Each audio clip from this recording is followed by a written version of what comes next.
Téléspectateurs de la région de Mopti, merci de cette confiance renouvelée au programme de Renouveau TV. Bienvenue dans votre émission Les Grands Jurys.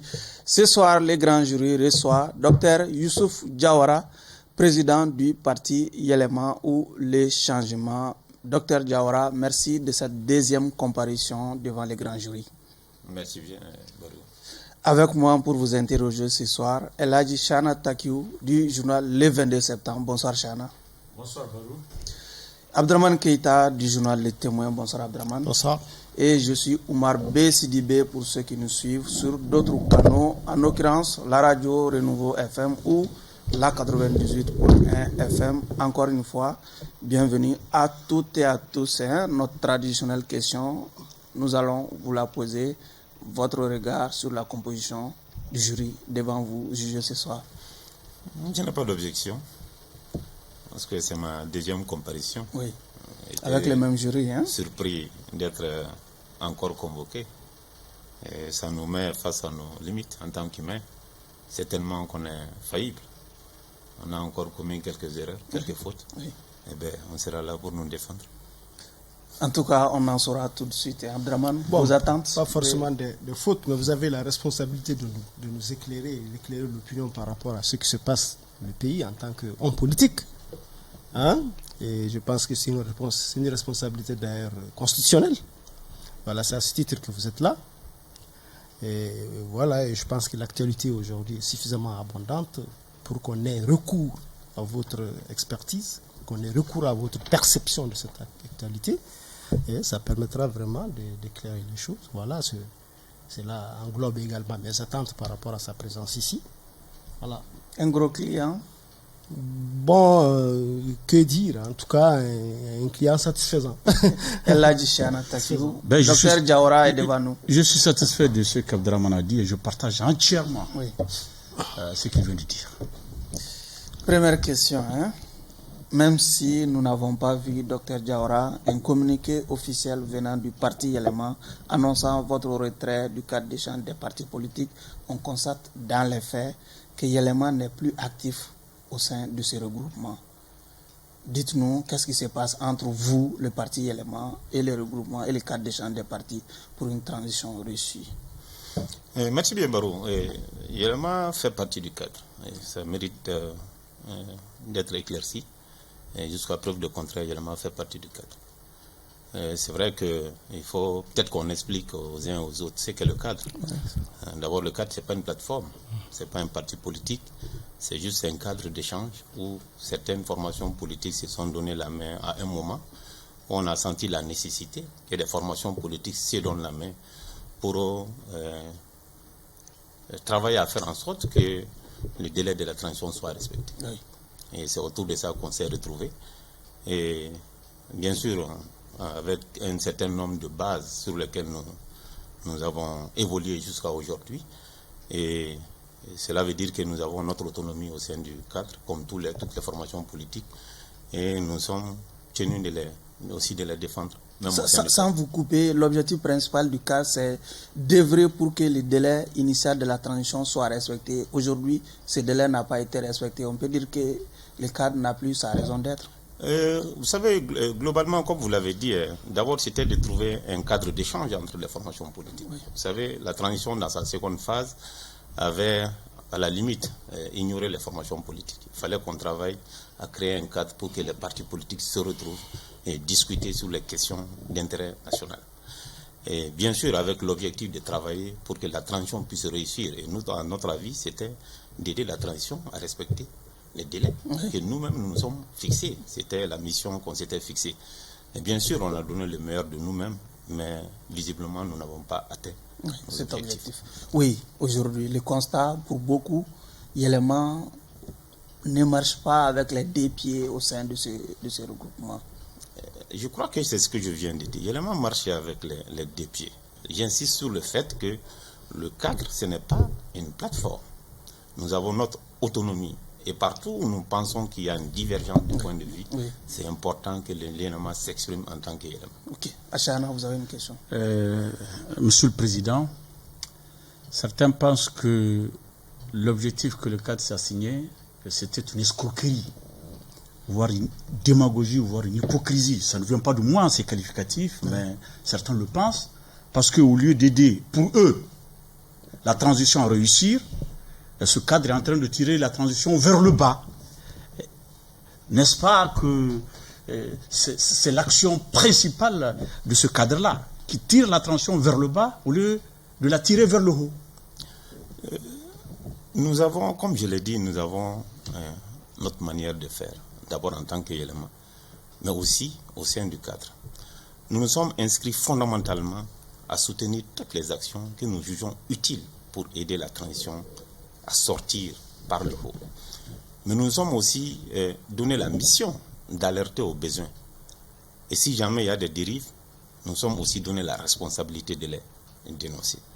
Peut-être qu'il y a suffisamment de points sur lesquels il y a des divergences et nous avons aussi le courage de les dénoncer. Ça peut paraître comme si nous sommes en train de tirer, mais nous sommes véritablement dans notre rôle. Est-ce qu'on peut savoir quelques grandes actions, sinon des faits, posés par le cadre pour vraiment aider la transition à s'en sortir pour que la transition puisse être un succès? Vous pouvez nous citer des actions concrètes menées par ce cadre-là pour la réussite effective de la transition? Il n'y a pas une seule fois où le cadre a été officiellement saisi sur quelque sujet que ce soit, où on n'a pas donné notre position pour soutenir la transition à travers des propositions concrètes. Vous savez, moi je disais, quand la seconde phase de la transition a commencé, nous avons senti qu'il y a la classe politique qui a été ignorée. Et dans notre démocratie, la classe politique, elle est essentielle. Pour nous, c'était une faiblesse. Et nous avons insisté pour faire en sorte que la classe politique puisse revenir au cœur du jeu de la transition. Et autour de ça, tous les ateliers, toutes les rencontres qui se sont produites, nous avons travaillé à faire nos différentes propositions. Je me rappelle quand l'actuel Premier ministre était venu, ils nous ont invités. Nous sommes venus tous pour soutenir à travers des propositions et autour de l'organe de gestion pour la première fois qui avait été mis sur la place, l'organe unique de gestion. Oui. Nous avons proposé nos solutions pour nous aider à sortir un peu de cette situation. C'est vrai, ça n'a pas été du goût de l'actuelle équipe qui a certainement pensé que ce n'était pas une voie appropriée, oui, et qui a pris d'autres voies. Et nous avons eu aussi le courage de dire que nous n'étions pas sur cette voie. Okay. Et nous l'avons suffisamment dénoncé. Même si vous avez refusé de participer aux assises nationales, allez-y. Vous l'avez bien rappelé que le fondement du cadre, c'était entre vous d'œuvrer au respect du délai de la transition. Entre autres. Bon, surtout ça. C'est le fondement, c'est le truc fondamental autour duquel les composants du cadre se sont retrouvés. Et c'est justement le respect de ce délai qui a été l'élément déclencheur de votre défection du cadre, puisque si j'ai bonne mémoire, c'est parce que vous avez refusé d'accompagner le fait de ne plus reconnaître les institutions de la transition à partir de la date indiquée. Qu'est-ce qui a justifié un peu cette position, alors même que, vous venez de le dire, c'est le respect de la date, de l'échéance qui est en réalité le fondement même de ce cadre. Et il y a ce qu'on appelle le fond et la forme. Le cadre, comme je l'ai dit, c'est pas une plateforme, c'est un regroupement de partis qui se retrouvent pour discuter des questions d'ordre d'intérêt national. Le respect du délai de la transition était une mission fondamentale du cadre. Mais ce que les gens oublient, c'est que le cadre, dans son organisation, prend ses décisions. Il y a des instances de prise de décision. Et l'instance de prise de décision du cadre, c'est la conférence des présidents. Et nous, on était surpris en tant qu'élément de voir des décisions prises qui ne passaient pas par l'instance de prise de décision. Alors sur le fond, nous n'étions pas d'accord. Et nous l'avons fait savoir pour qu'on puisse corriger. Bon, c'est vrai, ça n'a pas été corrigé. Et nous avons aussi le courage aussi de le dire. Si le fond n'y est pas, il y a un souci pour nous. Il semble que vous, éléments, tant que vous n'êtes pas au devant de la scène, vous n'êtes pas visible, chaque fois que vous rentrez dans les regroupements, quelque temps après, vous claquez la porte. Et c'est ce qui les gens s'attendaient à ça au niveau du cadre et vraiment, les gens n'ont pas été étonnés de votre départ. C'était le cas avec les purs. Et d'autres encore. Je rappelle qu'ils ne sont pas encore partis. Hein? J'insiste encore. Non, ils ne sont pas partis. Non. À quoi, non, ils ne sont pas partis, c'est vrai. Oui. Mais à quoi sert Oui. un élément qui, dans une composante qui est libre de prendre ses tours à chaque fois qu'on a besoin de lui pour être solidaire des décisions? Je ne vois pas. C'est vrai qu'il a raison. Une plateforme n'est pas. Non, un cadre n'est pas une plateforme, c'est un cadre. Et puis d'ailleurs, on ne peut même pas les mettre au dehors, même s'ils le voulaient. Parce que c'est un cadre de concertation. Même si les autres le voulaient, ils ne sont régis par aucun élément organisationnel, aucun, si vous voulez, acte quelconque qui les engage, dont le manquement pourrait engendrer tu vois, une sortie quelconque ou un renvoi quelconque des rangs. Mais il est vrai aussi que on ne perçoit pas l'apport de l'élément au sein de ce cadre, sa solidarité vis-à-vis du cadre. En quoi votre solidarité se manifeste au sein du cadre? Et comme je le disais tantôt, le cadre a une base organisationnelle qui se réunit régulièrement sur tous les sujets. Et je vous rappelle que tous les sujets d'intérêt national sont débattus au sein du cadre. Que ce soit les questions de l'autorité indépendante de gestion des élections, que ce soit les questions de la nouvelle constitution, que ce soit les positionnements par rapport à l'aménagement, par rapport à toutes ces questions, le cadre se réunit. Tout ce qui est question d'intérêt, le cadre se réunit. Mais l'objectif pour nous, c'est de travailler à trouver un consensus au niveau du Vous dites cadre. que vous êtes toujours membre. Est-ce que vous participez aux réunions et rencontres du cadre depuis? J'ai participé à la réunion d'hier. Oui, il faut le faire. Pour information. Pour évoluer un peu, un des militants de votre parti, pas le moindre, puisque je vais parler de votre prédécesseur à la tête du parti Moussa Mara, déclarait quelque part que la France n'aurait jamais empêché l'armée malienne d'agir. Il a fallu à Moussa Mara de lâcher cette phrase pour que certains Maliens confondent le parti élément à une sorte, en tout cas, d'être de connivence avec la France pour accéder au pouvoir. Quelle réaction faites-vous de cette déclaration? Je crois que Barreau, avec le recul, aujourd'hui, est-ce que la France nous empêche de voler sur notre territoire? Avec le recul, honnêtement. Parce que c'est tellement qu'on a manqué de leadership à un moment. La question, vous la posez à moi? Ah, bien sûr. Parce qu'aujourd'hui, nous avons notre souveraineté sur notre territoire. Nous avons notre autonomie de survoler partout où on veut. À la limite, on empêche même d'autres à survoler notre territoire. Ça veut dire qu'à un moment, le leadership a manqué. Et peut-être qu'aujourd'hui, ce leadership est là sur cette question. Donc, si on veut, on peut. Véritablement, avec le recul, je pense qu'il avait fondamentalement raison. Vous pensez qu'il avait raison, vous l'avez dit. Allez-y, Chana. Je ne l'ai pas bien saisi, je n'ai pas bien compris cette explication de dire qu'il a raison, nous avons une certaine souveraineté.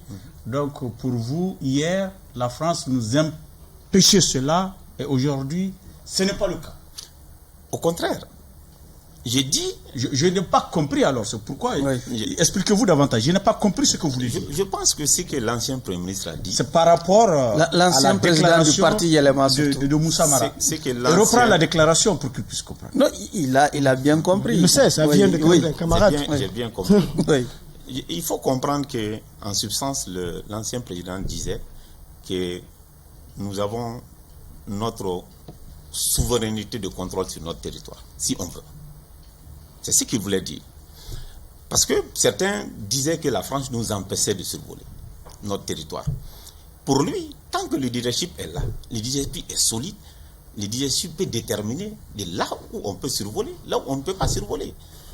C'est de notre responsabilité de contrôler et de gérer notre espace. Et tant qu'on a ce leadership solide, nous avons la possibilité de gérer ce volet. Sauf que Dieu seul sait qu'on n'a pas souvent eu ce leadership solide. Je voudrais rappeler tout juste que la position de Moussa Mara n'a pas toujours été la même. Quand il se rendait par exemple à Kidal, il avait des soupçons d'ingérence de la France. Il a lui-même rappelé. Par rapport à sa visite, il l'avait dit à l'époque. Bon, cela étant, je voudrais savoir votre avis sur la décision des autorités de se passer des services de Barkhane sur le territoire malien. J'ai toujours répondu à cette question que quand on est en partenariat avec une autorité, fût-elle un pays, c'est important qu'on puisse évaluer l'impact de ce partenariat sur notre territoire.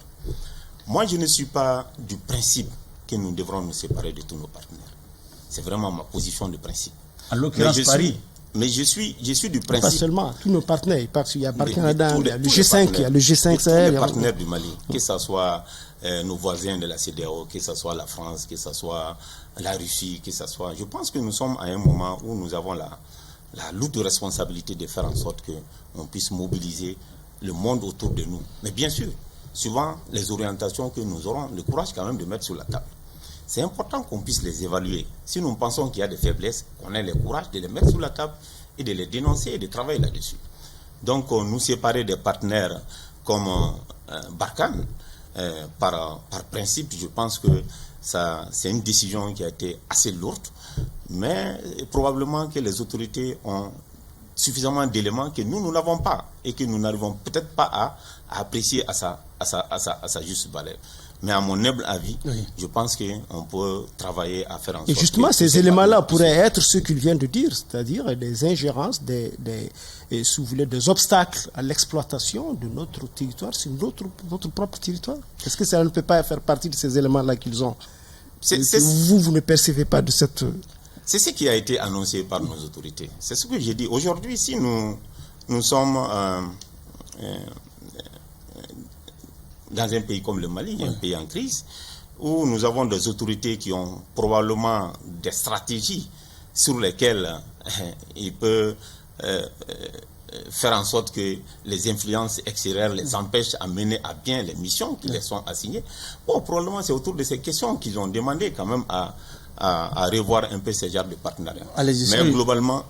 Vous pensez qu'on rend notre partenariat avec Barkhane et on continue avec la MINUSMA? Est-ce que ce n'est pas bonnet blanc, blanc bonnet? Est-ce que ce n'est pas la même chose?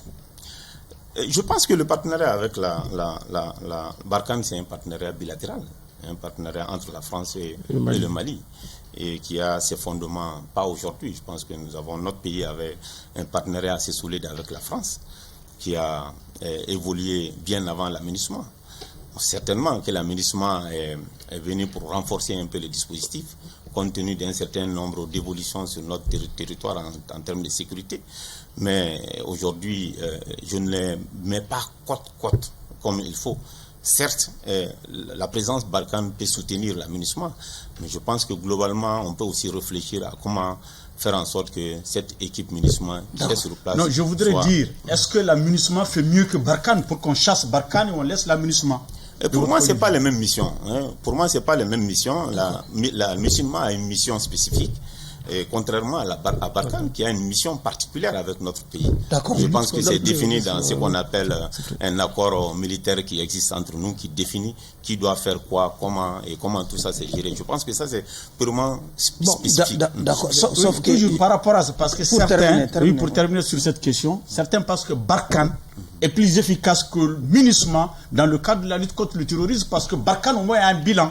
Barkhane a tué beaucoup de chefs terroristes. Barkhane agit, Barkhane frappe aérien, il frappe, il prend beaucoup de tirs. La MINUSMA ne fait rien. La MINUSMA ne fait rien sur le plan du terrorisme, de la lutte contre le terrorisme. Donc, beaucoup d'observateurs estiment que Barkhane est plus efficace que la MINUSMA dans le cadre de la lutte contre le terrorisme. Est-ce que c'est votre point de vue? Moi, mon point de vue, c'est que toutes ces entités sont utiles pour notre pays. Pour moi, les défis... Y compris la MINUSMA. Y compris la MINUSMA. Donc certaines demandent son départ. Je pense que notre pays vient de prolonger. Les autorités viennent de prolonger. Effectivement, c'est après le prolongement tout à fait. Les gens ont demandé le départ. Je trouve que c'est assez important que notre pays puisse savoir ce qu'il veut. Et qu'on puisse drainer le monde autour de ce que nous voulons. Pour moi, c'est ça le défi. Si nous avons des autorités qui arrivent encore à continuer à fixer le cap, je pense que c'est important qu'on puisse travailler à faire en sorte que le monde puisse se mobiliser, dont la MINUSMA et d'autres partenaires qui pourront aussi se retrouver autour de nous. Effectivement, moi je vais aborder la question de la sécurité par rapport et profiter de cela pour m'ouvrir une brèche vers la sécurité. Vous voyez que Barkhane, depuis que on constate quand même qu'au fur et à mesure que Barkhane plie le bagage, le terrorisme, comme vient de le dire Chana, est en train de prendre de gagner en ampleur un peu partout, de diversifier un peu les attaques, les moyens d'action. Du centre, on est arrivé jusqu'à Bamako. Et voyez-vous, qu'est-ce que vous pensez de ce nouveau visage du terrorisme qui est en train de se manifester depuis quelques jours dans le pays, et quelles pourraient être ses implications selon vous, et qu'est-ce que vous pensez des mesures que les autorités sont en train de prendre pour la riposte par rapport à ce nouveau visage-là? En fait, je me suis aussi toujours posé la question. C'est une question stratégique. Il y a un moment où il y avait ce qu'on appelle des nids de terrorisme qui existaient.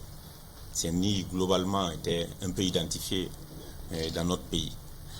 Je me suis toujours aussi posé la question, est-ce qu'il fallait les contenir à ce niveau, aider notre pays à s'organiser, à occuper progressivement le terrain avant de les attaquer, ou bien faudrait-il tout de suite attaquer ces nids et les laisser se disperser, et au risque qu'il y en ait des difficultés de contrôle sur le terrain. Je me suis aussi posé la question. Mais je pense que je ne suis pas un stratège militaire, je n'ai pas tous les détails des informations que nos militaires ont. Peut-être qu'ils savent ce qu'ils sont en train de faire. D'accord. Et on va... Pour enchaîner, il y a un différent fratricide qui oppose la Côte d'Ivoire et notre pays autour de l'arrestation de 49 militaires, entre guillemets, mercenaires ivoiriens. Quelle lecture Yelema par rapport à cette affaire? On n'a quand même pas vu un communiqué venant du parti Yelema par rapport à cette situation qui, visiblement... empoisonne l'atmosphère entre Abidjan et Bamako. Oui. Moi, je suis du principe qu'il y a un dysfonctionnement criard dans le dispositif global, ce qu'on a vu. Parce qu'il y a tellement de cacophonies qu'il est important qu'on puisse voir la chose avec beaucoup plus de calme et de sérénité. Je suis ceux qui pensent que si le Mali a 2 poumons, la Côte d'Ivoire en est un.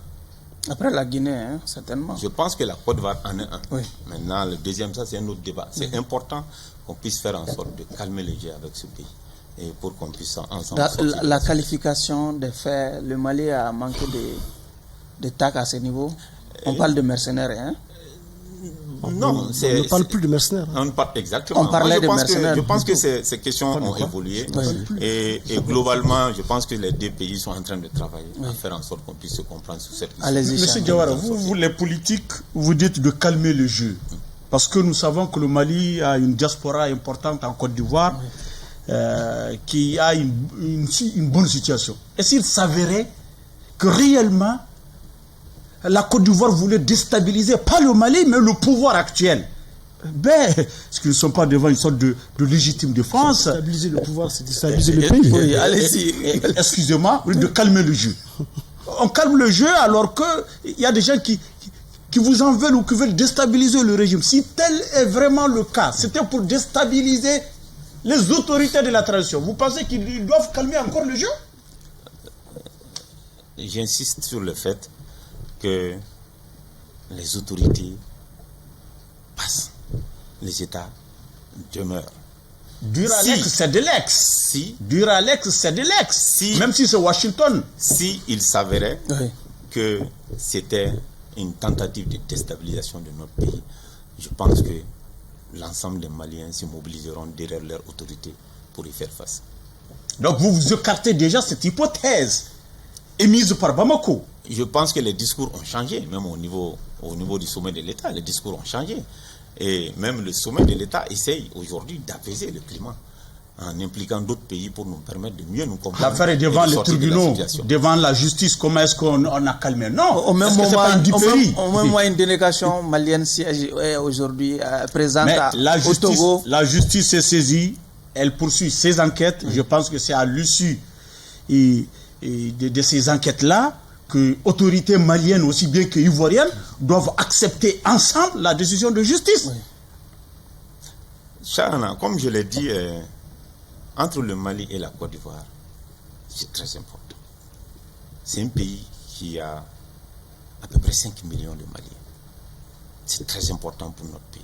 Je pense que c'est le pays qui a le plus grand nombre de Maliens en dehors du Mali. Pour autant, on doit ouvrir les yeux et les laisser déstabiliser le régime? Non. Comme je l'ai dit, cette situation a besoin d'être traitée avec la plus grande sérénité. D'accord. Et ça, c'est important. Et cela ne nous empêche pas d'aller à la recherche de la vérité. Absolument. Je pense que toutes les procédures sont été engagées pour nous pousser à aller vers la vérité. Et je pense qu'on va Vous insistez trop sur les faits soient relations, établis. vous insistez beaucoup sur les relations entre la Côte d'Ivoire et le Mali. Effectivement, c'est vrai. Mais est-ce que, selon vous, cette situation a atteint le blocage qui exigeait qu'on recoure à un autre pays pour instaurer le dialogue? Parce que moi, je ne vois pas en quoi. Hein? Ouais. Bon, vous savez, c'est entre autorités. Encore que c'est la victime Parce qui que demande oui, parce le que je ne vois dialogue. pas- on ne nous a jamais parlé qu'en réalité, toutes les débouchés du dialogue étaient déjà rompus entre les deux pays pour qu'on recoure à la.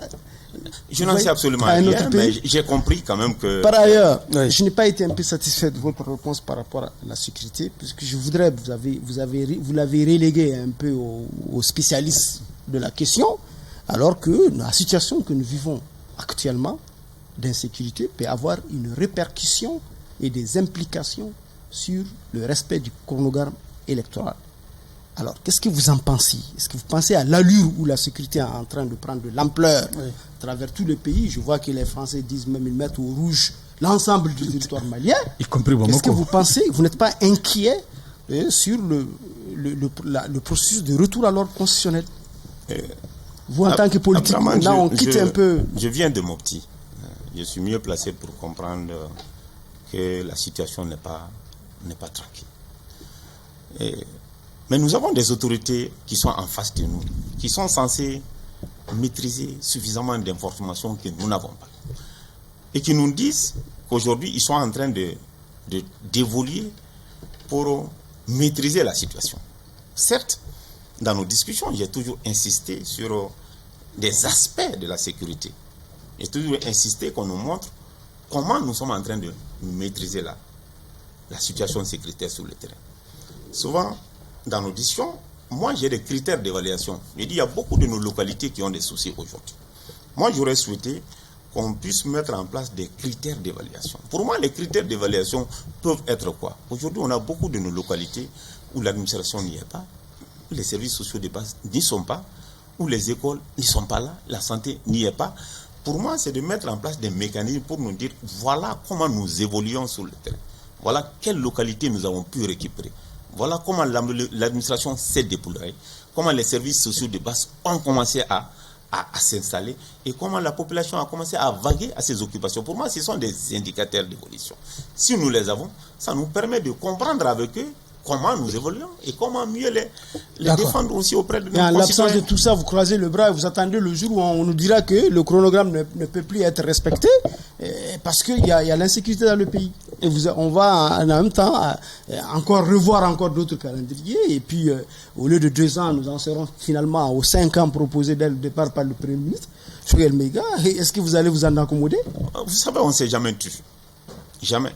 Quand on voit des faiblesses, quand on voit des défaillances, quand on voit des inquiétudes, nous les avons soulignées. D'accord, allez-y, Oui, Charles. c'est pour dire que ce qu'on dit chaque fois n'est toujours pas la vérité au regard de la situation actuelle. Vous avez parlé des services sociaux de base. Même les services financiers, ce n'est pas dans le collectif. À Tombouctou, à Gao, à Kidal, les services financiers n'existent pas depuis le temps Ibeka jusqu'à aujourd'hui.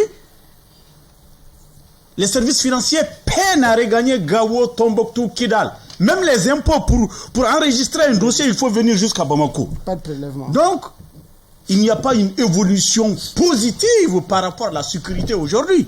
Quand même, on dit, bon, on maîtrise la situation, l'armée monte en puissance, mais dans les faits, rien de tout cela.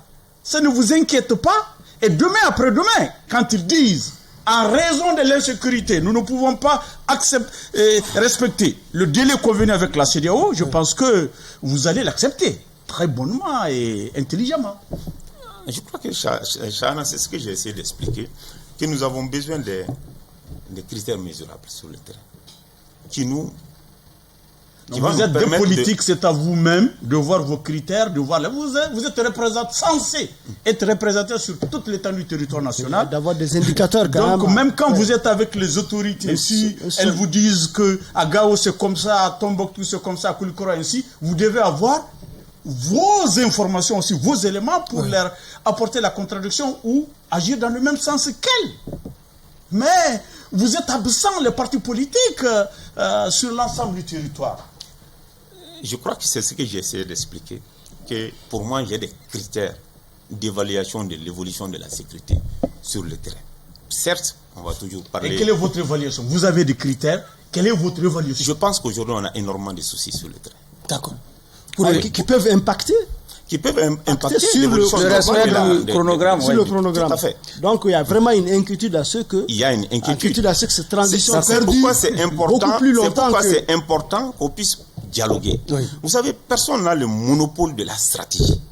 Chacun, à son niveau, a une idée.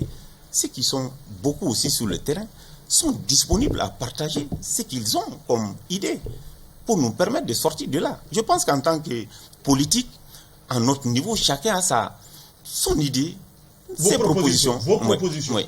Nous attendons vos propositions. Dites-nous vos propositions. Vous savez, Chana, ça fait 10 ans. Je propose qu'on puisse travailler à mettre en place la sécurité de proximité. J'explique. J'avais dit depuis 2012-2013, après le coup. Des milices locales. J'explique. Moi, je suis quelqu'un qui faisait de 100 à Kidal pratiquement chaque mois. Moi, j'ai vu mon État partir. J'ai alerté à beaucoup de rencontres, à beaucoup de forums, pour qu'on puisse travailler déjà à mettre en place une sécurité de proximité. Certains nous l'appelleront la police de proximité. Ça, c'est un autre débat. Je suis allé jusqu'à proposer qu'on puisse travailler à recruter au niveau local, dans chaque commune du Mali, entre 30 et 50 agents, qu'on puisse former et les mettre à la disposition de nos forces de l'ordre. Ça avait beaucoup d'avantages pour nous. D'abord, ça permettait d'absorber le chômage, qui pourrait aussi pousser les jeunes à rentrer dans ça. C'était le renseignement, parce que sans le renseignement, on ne gagne jamais une guerre. C'était dissuasif et c'était les premiers ripostes. Mais vous savez, chaque fois quand on dit, les gens voient le coût qu'on peut investir en son temps à cela. Parce que quand tu multiplies même 30 par 703 communes, ça te fait plus de 20 000. Et quand on multiplie le montant, ça fait beaucoup d'argent. Je me rappelle dans une de mes discussions dans un atelier où quelqu'un a fait la multiplication et dit qu'on n'a pas les moyens pour... Sauf qu'il y a l'accord d'Alger qui prévoit... J'arrive. Non, c'était pas... Ça, c'était avant l'accord d'Alger, c'est ce que j'ai dit. C'était avant l'accord d'Alger. Ce jour-là, je me rappelle ce que je leur ai dit. C'est-à-dire, la sécurité a un coût. Si tu ne mets pas le coup sur la sécurité, tu verras le coup de l'insécurité. Mais malheureusement, on est dans le coup de l'insécurité. On va évoluer à présent. L'histoire retiendra que votre parti, le parti LMA, a été le premier à décliner l'offre d'élargissement de la liste des membres du CNT proposée par le président de la transition. Certains pensent que cette décision est une fuite en avant parce que le parti LMA n'allait pas peut-être avoir un représentant au sein du cadre d'échange des partis, déjà. Est-ce une fuite en avant? Parce que la maille à partir est très réduite. Un représentant au sein du cadre d'échange, je oui. n'ai pas compris la question. Non, je veux dire que le parti élément n'allait pas être désigné comme pour représenter, par exemple, le cadre d'échange des partis. Non, en fait, ce qui est demandé, c'est pas, il n'a pas été demandé au cadre de proposer. Il est demandé au parti de proposer. À l'ensemble de la classe politique de proposer. C'est à elle de voir. Bien sûr, on ne sait même pas. Et là, ça pose une question de fond. Souvent, c'est ce que j'ai dit, on est à 271 formations politiques aujourd'hui. Quels pourraient être des mécanismes même de choix entre 271 par formation politique? Il y a un souci. Je pense que ça, c'est des défis sur lesquels il nous faut travailler pour faire en sorte que chaque fois qu'il y a des options du genre, qu'on puisse mettre des mécanismes clairs sur place pour permettre aux partis de décider. Et secondo, c'est une question de cohérence. Je pense que l'élément s'est toujours battu pour la réduction du train de vie de l'État et augmenter les membres du CNT de 26 membres, c'est un incident de près d'1 milliard. Nous pensons que ce n'était pas opportun parce que le CNT aujourd'hui travaille. Moi, j'aurais compris qu'on évalue le CNT, qu'on voit la participation des uns et des autres au niveau du CNT, et autour de ça qu'on dise, bon, voilà, il y a des faiblesses à tel niveau qu'il faille peut-être combler. Et même là, je le dis, si on devrait aller dans ce sens, on devrait aller aussi à la réduction des rémunérations des membres du CNT. Ce sont nos positions de principe. Oui, et moi je constate par ailleurs qu'en réalité, pour remplacer les membres du CNT, on ne procède pas par la même démarche qui consiste à... Il y a des textes qui existent, oui. Ils ont violé les textes. Les autorités on remplace sans recourir aux différentes entités constitutives du CNT, mais quand il s'agit d'élargir, on recourt aux différentes. Est-ce que ce n'est pas une façon même, selon vous, si vous voyez, de diviser même la classe politique? Ça, c'est d'un. De deux, est-ce que les mêmes raisons vont prévaloir quand il s'agira d'élargir aussi le gouvernement chez Yelema? Vous savez, les principes... Vous allez cracher, les si par exemple on va vous solliciter pour représenter Yelema au gouvernement, pour les mêmes raisons que vous venez d'évoquer, les raisons de coût, parce que le gouvernement, je suppose, a beaucoup plus de engendre et puis implique beaucoup plus de coûts que le CNT. Est-ce que vous allez renoncer à siéger au gouvernement pour les mêmes raisons? Comme je l'ai dit, je ne sais pas dans quelles conditions le gouvernement sera mis sur place. Ça dit l'élargissement, c'est les mêmes conditions, c'est-à-dire ça découle de la rélecture de la charte, ça découle de la rélecture de la charte, comme l'élargissement du CNT.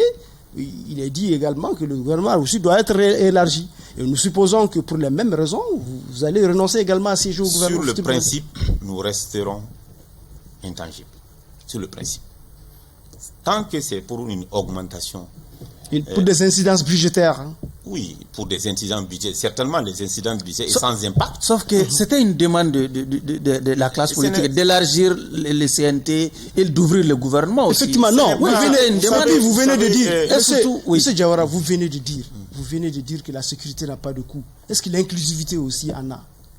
Parce que c'est au nom de l'inclusivité aussi qu'on veut. Surtout, c'était une demande préalablement ça procède aussi d'une stabilisation. Vous donner ma lecture de l'inclusivité. Oui. Peut-être souvent c'est galvaudé. Pour nous, c'est de nous donner les opportunités de nous exprimer. Et ça, c'est important. Tant qu'il y a un cadre dans lequel nous arrivons à nous exprimer, à faire nos propositions, à les faire valoir, pour nous, c'est ça le plus important. Quand on est dans un pays comme le Mali aujourd'hui, les partages de postes, c'est pas ça l'essentiel. Il faut qu'on donne l'opportunité à chacun de s'exprimer et de se faire entendre. Allez-y, Monsieur Diawara, je pense que dans ce pays-là, on n'a jamais empêché à une formation politique de s'exprimer. Quand on parle de l'inclusivité, c'est la participation à la gouvernance dans les organes de gestion. C'est ça en réalité l'inclusivité dont il parle, et non au niveau de la liberté d'expression, aujourd'hui, qui n'est pas du tout entravée, en tout cas, par les autorités de la transition concernant les partis politiques. Vous faites vos communiqués tous les jours. Maintenant, je voudrais relever cette incohérence au niveau des éléments qui dit ne pas vouloir du CNT alors que vous avez participé à la rédaction de la charte qui a demandé l'élargissement du CNT et l'élargissement de la taille du gouvernement, et nous n'avons pas vu le Yelema prendre un communiqué pour dire non, ce n'est pas une bonne chose, non, nous n'allons pas participer à là. Maintenant, parce qu'il y a une situation où il est difficile d'avoir sa part dedans, vous déclinez l'offre. Est-ce que ce n'est pas une incohérence? Dès l'amont, dès le départ, dès longtemps, vous aurez pu décliner cette situation, sinon la dénoncer, la critiquer. Décrier. Vous ne l'avez pas fait. Chahana, vous prenez toutes nos sorties, toutes nos réactions, en meeting, sur les radios, sur les télévisions, partout où on a parlé, nous avons dénoncé que le principe d'augmenter le CNT n'est pas opportun. Qui? Yelema ou Moussa Mara? Yelema. Moussa, en tant qu'autorité. Est-ce que vous avez une date du communiqué? Vous pouvez, nous allons faire les recherches sur le net. Je peux confirmer, l'élargissement était une demande du cadre d'échange des partis politiques. Dont Yelema est membre. Oui. Bon, comme je l'ai dit, on n'a pas vu Yelema dénoncer cet élargissement. En tout cas, si ce communiqué existe, faites-nous le parvenir. Pour le moment, moi, je vous mets au défi de vérifier toutes les interventions que mon porte-parole a tenues, même sur votre plateau, sur cette question qu'il n'a pas dénoncée. Vous pouvez fouiller vos archives, et je pense partout où on a pris la parole sur cette question du CNT, nous avons mis en réserve l'augmentation du nombre des membres du CNT. Ça, c'est une question de principe qui n'a jamais changé au niveau des éléments. Vous pouvez vérifier toutes nos réactions sur la question. Vous voulez bien, Monsieur le Président, on va évoluer en demandant la position de Yelema par rapport aux deux tendances qui s'affrontent depuis qu'on parle de relecture ou d'élaboration d'une nouvelle constitution. Quelle est votre approche? Est-ce qu'il faut réviser la constitution? Il faut élaborer une nouvelle constitution avec l'ensemble des incidences ça pourrait avoir, comme je viens de le dire, sur le chronogramme électoral et autres là. Vraiment, on voudrait avoir votre position sur ça. C'est une question assez complexe, croyez-moi, parce que nous sommes tous d'accord que notre constitution a besoin d'évoluer. Aujourd'hui, on a des lois qui dépassent la Constitution. Pour preuve, on a toujours dit que le coup d'État, c'est un crime. On a des lois d'amnistie. C'est des lois qui transcendent la Constitution. Anticonstitutionnelles. C'est des lois anticonstitutionnelles. C'est parce que nous avons des régimes faibles. Ça veut dire qu'il y en a des faiblesses au niveau de la Constitution. C'est les hommes qui sont faibles. C'est les hommes qui sont faibles, pas la Constitution. Ok, nous avons besoin de mettre notre Constitution en conformité avec la sous-région. Par rapport à la Cour des comptes, un exemple. Nous avons des difficultés pratiques sur le terrain. Vous savez, nous avons besoin de la mettre aussi en adéquation avec l'accord d'Alger. Tout à fait. Une règle quand s'impose, elle est pertinente. Exactement, elle est pertinente. Oui. Mais aujourd'hui, aucune disposition de la Constitution ne permet sa révision. Sa révision et sa dissolution. Changement. Maintenant, on est dans un système d'imbroglio. Moi, j'espère que les juristes vont nous aider à sortir et nous attendons la réaction de la Cour constitutionnelle sur la procédure et sur probablement les documents qu'on va nous présenter. Elle a été saisie, la Cour constitutionnelle, par rapport à ça? Pas encore. Quelle est votre position par rapport à ça? Doit-on relire la Constitution ou pas? Nous sommes déjà dans le processus d'élaboration de la nouvelle. Non, on demande la position les écoutes ont déjà commencé. Est-ce Yéléma a participé à ces séances d'écoute? Aujourd'hui, notre position, c'est... D'ailleurs, il y a une réunion mardi, je pense, des partis politiques sur la question. Certains ont commencé à bouder. Non, Yéléma n'a pas boudé, mais Yéléma n'y était pas. Mais c'était pas parce qu'on a boudé, parce qu'on a reçu une convocation qui n'avait pas d'heure. Donc on n'a pas déféré à la convocation. On n'a pas répondu. Il y a une légèreté au niveau de cette commission déjà. C'est ce que j'ai signalé d'ailleurs. C'est ce que j'ai signalé. Et je pense qu'ils vont une commission avec une telle légèreté qui doit élaborer une constitution. Allons-y. Je pense qu'ils vont corriger, ils vont se remettre en cause et ça va nous permettre d'avancer. Nous sommes sous le principe d'attendre ce qui va sortir de cette affaire. C'est qu'est-ce qu'ils vont nous proposer en termes de mouture. Ouais. Il ne s'agit pas de ça. J'ai dit, Abdraman, sa question est très claire. Votre position, faut-il relire, oui ou non, la Constitution dans le contexte actuel? Mais élaborer une Abdraman, la question ne se pose plus. Le président a mis une commission. Vous pouvez contester la position du président? Non, on ne conteste pas. Ça, on ne conteste pas. Voilà, on n'a pas contesté, on ne conteste pas. Avec tout ce que ça peut avoir comme incidence, puisque si on doit vraiment organiser un référendum dans les conditions que vous savez, qu'on vient de vous dire, d'insécurité, et qui vous-même vous laisse perplexe. Vous le savez, vous dites que vous venez même de Mopti, et vous savez quelle est l'ampleur de la sécurité qui se développe là-bas, avec tout ce que c'est que quand même il faut aller à cette aventure-là. Comme vous l'avez dit, qui peut avoir des incidences également budgétaires, tel que vous l'avez, pour rien. Et finalement, il dit même qu'il n'existe pas de disposition. Une aventure pratiquement. Qu'est-ce que vous vous croisez les bras simplement puisque le président en a décidé. Il faut vous accompagner. Donc vous êtes dans le civisme aujourd'hui. Non, moi je suis en train d'être de plus en plus dessus. Vous m'excusez, monsieur Diawara, parce que le président a décidé. Vous le suivez, quand bien même que vous critiquez et vous dites qu'il n'existe pas de disposition constitutionnelle permettant d'aller vers une révision, mais parce que le puissant président de la transition, Assimi Goïta, a décidé, on s'embarque.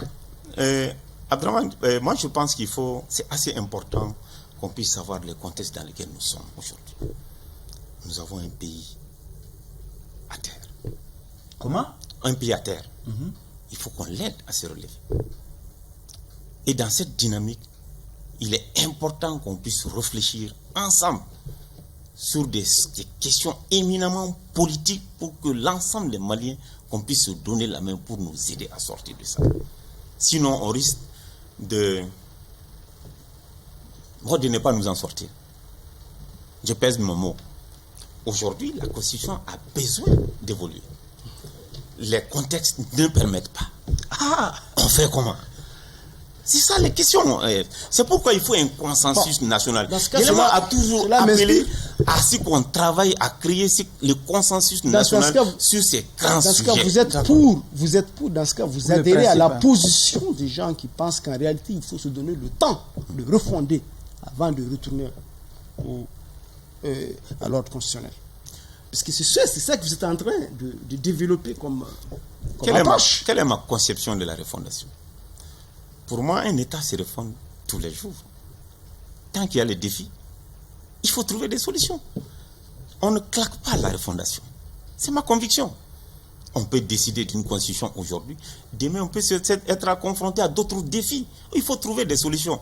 Tant qu'il y a des défis, c'est important que l'ensemble de notre société se donne la main pour nous permettre de sortir de cette situation. C'est assez complexe aujourd'hui, vraiment. Ok, les délais qui étaient impartis aux partis politiques pour désigner leurs représentants pour la constitution de l'autorité en charge d'organiser les élections a été dépassé.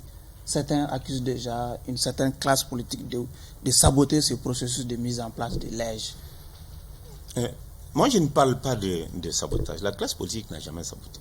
Elle est quand même en retard, hein? Vous savez, ça répond à une question qui a été posée le cadre d'expression des partis politiques. Vous savez, ce cadre n'existait pas, le cadre de concertation. On l'avait mis en stand-by.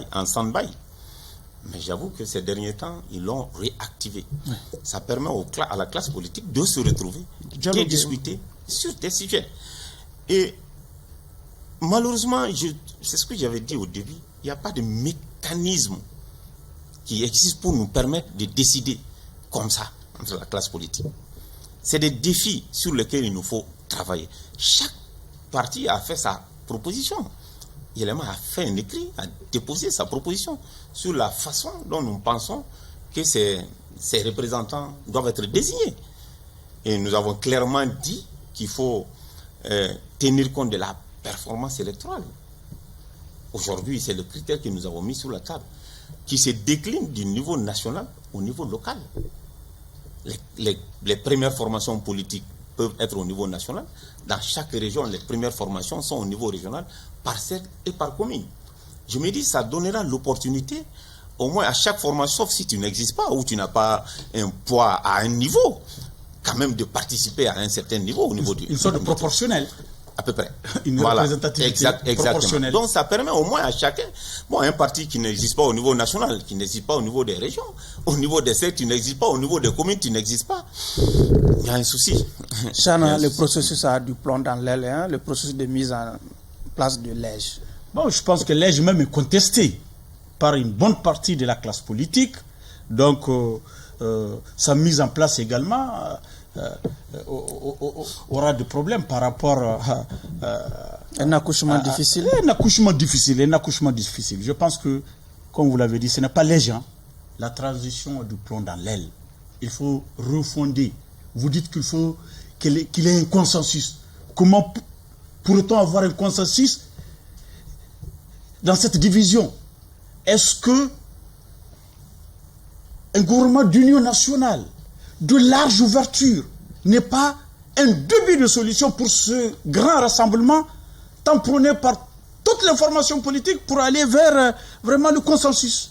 Est-ce que vous ne pensez pas qu'aujourd'hui, un gouvernement d'union nationale, voire de large ouverture, s'impose pour aller vers ce consensus tant souhaité par tout le monde? Chacun a sa lecture là-dessus. Quand on parle de mettre tout le monde ensemble, par principe, nous ne pensons pas que c'est obligatoirement avoir des responsabilités dans un gouvernement. Ça, c'est vraiment notre position. Il faut vraiment que... Il s'agit de s'entendre sur ce qu'il faut mettre, sur ce qu'il faut faire, avant de composer même le gouvernement. Yelema a toujours parlé qu'on se mette ensemble. Et tant qu'on est ensemble, on est plus fort, Charles. C'est important. Il faut être ensemble dans les idées d'abord, tout à fait. Avant la gouvernance. Tout à fait. Et aujourd'hui, c'est vrai que ça crée des soucis. Ça crée des soucis à beaucoup de niveaux parce que quand on travaille pour rassembler les Maliens, et que par-ci, par-là, on travaille encore pour nous diviser, il y a un souci. Qui vous divise? On a un chef de gouvernement quand même qui nous divise.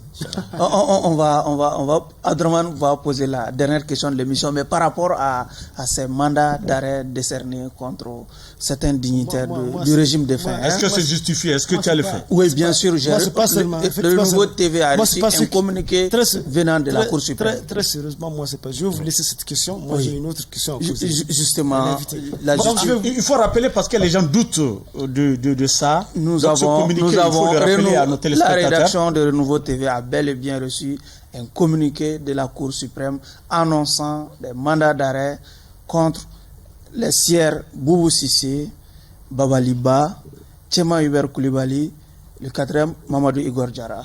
Quelle lecture faites-vous de cette annonce politique d'abord, ensuite vous allez... Il termine carrément, oui, allez-y. Non, comme vous l'avez dit, c'est une procédure judiciaire qui est lancée. Généralement, nous ne commentons pas les procédures judiciaires. Ça, c'est notre position de principe. Mais j'ai toujours dit que c'est toujours des opportunités pour ceux qui sont combien de venir se défendre.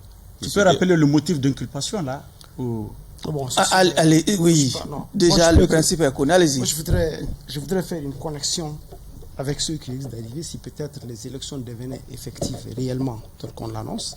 Il y a la possibilité que le président de la transition actuelle se présente. Il y a beaucoup d'indices, beaucoup de signaux qui l'annoncent. D'abord, cette modification qu'on vient d'apporter à la loi électorale qui dit que les militaires peuvent, à 4 mois des élections. Avant ça, c'était annoncé par une relecture de la charte qui prévoyait la vacance du poste du président. Donc les indices sont suffisants. Est-ce que réellement vous avez une telle inquiétude encore de voir les acteurs, les arbitres qui sont supposés du jeu, le président de la transition, devenir des potentiels, des concurrents putatifs à la présidentielle? Moi, le plus grand mal que je souhaite à Assimi, c'est de réussir la transition. Je pense que encore le plus grand mal que je lui souhaite, c'est vraiment de sortir grandi de la transition, de réussir la transition. En quoi c'était la mal? mission, oui. Non, c'est comme ça que ça se dit. Ça veut dire que c'est un bien, quoi. Et tout à fait. Oui. Parce que je souhaite que la transition réussisse. Et je souhaite que la transition réussisse avec lui. Je ne suis pas du principe qu'il doit postuler encore à une compétition où il est l'acteur principal. Ce n'est pas notre... Il démissionne. Vous savez, il y a ce qu'on appelle les lois et l'esprit des lois. Nous avons discuté avec ceux qui ont rédigé ces lois. Dans leur esprit, on a discuté. C'est tous ceux qui ont participé à la gestion ne doivent pas participer à la compétition. Ce n'est pas dans l'esprit, mais il faut que ça soit écrit. Tout à fait. Ben, si ce n'est pas écrit... Oui, mais attends, est-ce que vous considérez le fait l'esprit, c'est-à-dire ce décalage entre l'esprit et la lettre, vous le considérez comme des malices? C'est une inquiétude chez vous aussi? Bien sûr, c'est une inquiétude. Oui. Ce n'est pas, comment dire, nous ne le souhaitons pas du tout que le président de la transition soit dans le starting block pour la compétition future. Ça, c'est notre position. Et si c'était le cas, nous allons nous battre. Monsieur Diawara, vous allez vous battre, c'est-à-dire comment? Vous allez l'affronter aux élections ou bien vous ne participerez pas à des élections où les dés sont déjà pipés par une participation de l'arbitre? D'accord. Le parti appréciera. Docteur Diawara, en attendant, le jury va se retirer puisque nous sommes au terme des débats pour le compte de cette audience. Nous allons nous retirer pour procéder à la délibération. Abdraman, nous sommes dans les secrets de la délibération. J'avoue que vous avez pas un accusé, mais un client aujourd'hui difficile à saisir. Il est difficile à saisir. J'ai tenté par tous les moyens de connaître réellement la position de Yelema par lui. Je n'ai pas vu une position claire par rapport aux grandes questions, à toutes les questions pratiquement qui ont été soulevées. Très sérieusement. Et je retrouve, comme tous les acteurs ces derniers temps, des acteurs politiques qui ont, j'ai comme l'impression, marché des œufs, prudemment, qui font tout pour ne pas vexer, pour ne pas se faire des ennemis au niveau des pouvoirs, pour ne pas faire des adversaires au niveau du pouvoir, puisque chacun est dans une logique de préparation des élections. Il ne faut pas multiplier les fronts, il faut être dans les bonnes grâces, d'une certaine façon, si je peux m'exprimer comme ça. Et par rapport à cette tendance générale, je n'ai pas vu un Diawara se distinguer, se singulariser. Et donc, cela dit, je pense que le temps est le meilleur juge et pourrait changer un peu cette posture. C'est pourquoi je vous propose de ne pas le condamner, mais de le mettre en sursis en attendant qu'il donne d'autres occasions d'être beaucoup plus tranchant et beaucoup plus poignant dans ses prises de position. Chana. Merci, Monsieur le Président. Je n'ai pas retrouvé Diawara que j'ai connu lors de la première comparution où il était tranchant, il était brillant, tranchant, très clair, des idées nettes. Aujourd'hui, nous avons vu le politicien, je n'allais même pas dire l'homme politique. Il tâtonne très souvent, avec souvent des contradictions, notamment par rapport à la relecture de la Constitution. Il reconnaît que dans le contexte actuel, ce n'est pas possible, les dispositions constitutionnelles ne le permettent pas. Mais malgré tout, parce que le puissant président de la transition a décidé d'aller vers une révision, Yéléma suit. Non, ça c'est pas la vision du Yéléma. Le Yéléma que j'ai toujours connu ne réfléchit pas comme ça. Yéléma a toujours eu des visions très claires, des positions très nettes. Mais celles-ci ne se sont pas exprimées aujourd'hui. Nous avons vu un autre Yéléma aujourd'hui, vraiment qui n'est vraiment pas le Yéléma dont on parle tous les jours. Je pense, Monsieur le Président, il mérite d'être sévèrement condamné pour que prochainement, il soit très clair, net dans ses prises de position. D'accord. Partagé entre deux réquisitoires différents.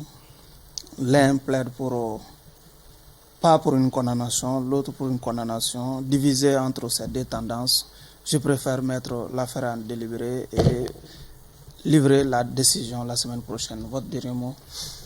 Je remercie les jurys. Vous savez, comme je l'ai dit, on est dans une situation très complexe, très sensible. Et nous devrons mettre toutes nos intelligences en branle pour nous permettre de sortir de cette situation. Nous sommes aussi des politiques qui avons aussi nos difficultés. Et nous avons la responsabilité d'aider notre pays aussi à se relever. Et moi, je comprends les réactions des uns et des autres. S'ils pensent qu'à certains niveaux, il y a des soucis d'éclaircissement, c'est parce que c'est pas évident, très difficile aujourd'hui, entre certaines positions de trancher comme il faut. C'est pourquoi il faut travailler à rassembler les gens sur ces questions. D'accord. Et nous permettre un peu de nous en sortir. Je pense que nous allons y travailler pour nous permettre, dans les jours et les mois à venir, de mettre ensemble les Maliens pour nous permettre de sortir de la situation. Merci. C'est sur cet éclaircissement, pas un élargissement, mais un éclaircissement qui prend fin ce numéro de votre émission.